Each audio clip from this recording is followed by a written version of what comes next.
Salut tout le monde, je suis en route pour aller rencontrer Jean-Luc qui est propriétaire d'une Really et d'autres voitures et qui a une collection très sympathique de caravanes anciennes. Donc ça va être très sympa, on va pouvoir profiter du beau ciel bleu qu'on a aujourd'hui et je vous dis à tout de suite.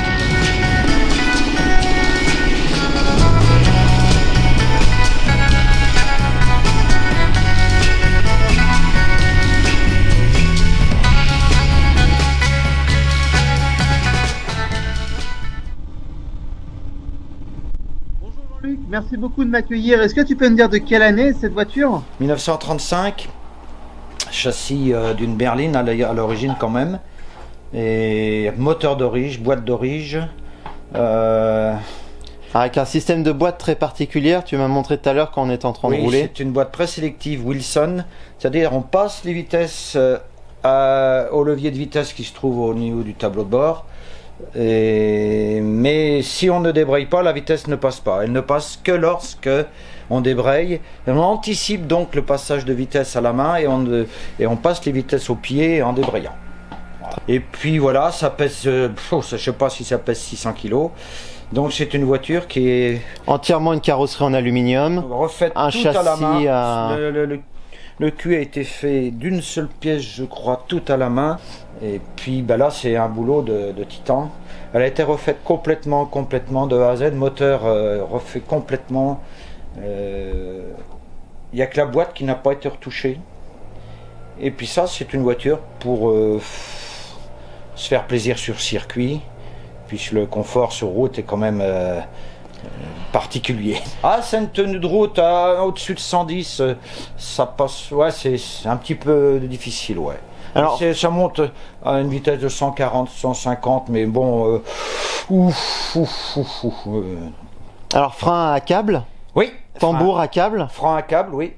Exactement. Qui, j'avoue, au premier abord, font... Ça freine, mais c'est pas violent, hein.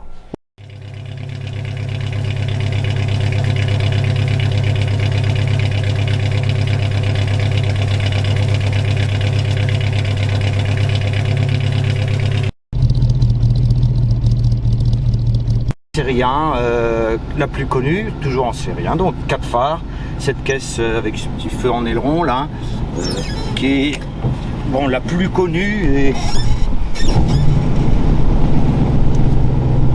voilà. Alors cette voiture je l'ai depuis pas plus que 5 ans.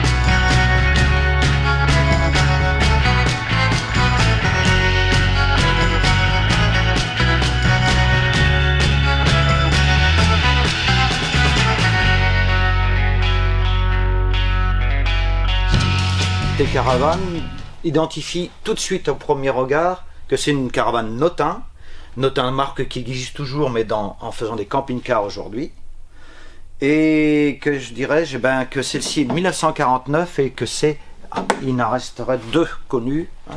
L'autre c'est un de mes meilleurs copains bien sûr. Alors même chose, on est dans le très vieux. Là on se croirait presque dans un bateau. Exactement. J'ai plus l'impression d'être dans une cabine de bateau que dans une caravane. Exactement. Et bon, 1949, très vieux, les verres cathédrales des lanterneaux, on est dans l'exceptionnelle caravane. Et là par contre, il n'en resterait que 4 en France, c'est une caravane escargot. De ce modèle-là, il en reste très peu. C'est une toute petite caravane que je traque avec la TR3. Et la 5e plus vieille caravane française recensée.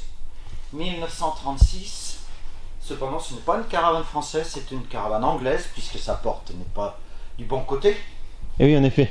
Et il en restera en Angleterre. Alors j'ai contacté l'autre jour, il n'y a pas longtemps, quelqu'un qui en possède une autre. Et en fait, il en resterait 3 ou 4 autres en Angleterre, on ne sait pas trop, de ces années-là avant-guerre. De cette marque-là. Là, il y a eu du table de fait. Là, je me suis amusé aussi.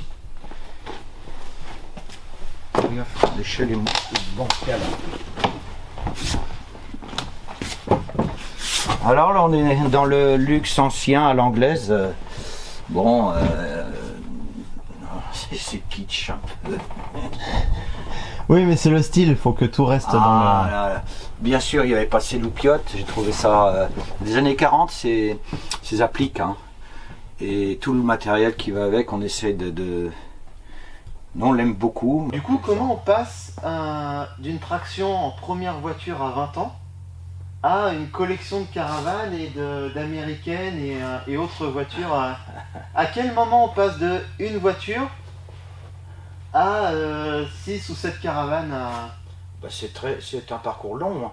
La première voiture donc à 22 ans peut-être, mais avant d'arriver à 2 voitures, 3 voitures, il a fallu attendre 30 ans entre les deux.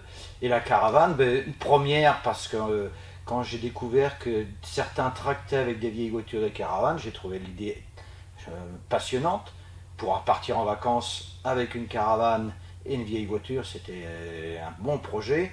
Et puis une seule caravane dans un premier temps, je n'ai pas question d'en avoir une deuxième, c'était une toute petite. Tiens, parce qu'on a 2 voitures, une petite et une grosse, on achèterait bien une deuxième caravane pour tracter avec la grosse voiture, etc. etc. Puis après, on se pique au jeu de la collection pour trouver des caravanes exceptionnelles, qui sortent de beaucoup l'ordinaire, plus rares. Et puis quand on commence à connaître aussi des gens qui en ont un petit peu plus et des très belles, on dit ah ouais, j'aimerais bien avoir celle-ci, etc. Puis à un moment, il faut s'arrêter parce que c'est un coup et puis il n'y a pas de place. Et voilà, l'histoire comme ça. Il n'y a jamais assez de place pour les collections, je connais bien le problème. Jamais. Mais là, si, maintenant, puis arrivé à un certain âge aussi, celle-ci qui est très lourde nous empêche de la sortir souvent, parce qu'avant, c'est un peu plus compliqué. Non, là, ça y est, stop, on arrête, on a une belle collection, on les utilise toutes, tous les ans, toutes, elles sortent toutes. Dans ta collection, là, il y a une Triumph, on a une Cadillac, une Rallye. Qu'est-ce qui te dit je veux cette voiture ou je veux pas cette voiture? Pourquoi cette Cadillac de telle année et pas une Cadillac par exemple des années 60 ou c'est d'abord la ligne de la voiture qui fait que j'ai acheté par exemple cette Cadillac, mais ça aurait pu être une de 47 ou de 41, parce que si je devais la vendre cette Cadillac, j'hésite d'ailleurs, ça serait pour acheter une Cadillac 41 cabriolet. Bon, ça se trouve, mais finalement, vu mon âge, je dis tout à l'heure, je vais peut-être pas changer. Et pourquoi la TR3, la Triomphe? C'est le coup de cœur, hein, au départ, c'est un coup de cœur. Et puis après, on peut se lasser. J'ai eu une Jaguar Mark 7 rarissime aussi, et on s'est lassé. Bon, pourquoi telle ou telle caravane? Là, c'est de la collectionnite aiguë. Chercher les modèles rares, exceptionnels, pas le tout venant entre guillemets. Oui. C'est chercher quelque chose qui... Les pépites vraiment dans le lot. Exactement. Un collectionneur de timbres, je pense qu'il va chercher le timbre rarissime pour dire je l'ai trouvé. C'est un peu ça. Mais ça aurait pu être une autre Cadillac des années 60 aussi. Ça marche vraiment au coup de cœur de cette voiture-là, je la trouve belle, elle m'inspire quelque chose. Ouais. Et puis est-ce qu'elle va aller avec telle ou telle caravane? Oui. Donc là c'est le chemin inverse. Est-ce que la caravane va aller avec la voiture? Est-ce que la voiture va aller avec la caravane? Exactement, c'est un peu, il y a un petit peu un choix comme dans ce sens-là aussi. Et donc tu pars avec toute ta famille en vacances avec la Cadillac et une caravane derrière et sur les routes. Alors en vacances loin, c'est plus avec une voiture semi-moderne, la Mercedes. Mais pour des week-ends ou dans pas 3-4 jours, pas dans un rayon de 300 bornes, on prend une vieille voiture.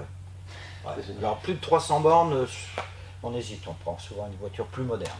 Mais toujours avec une caravane ancienne. Oui.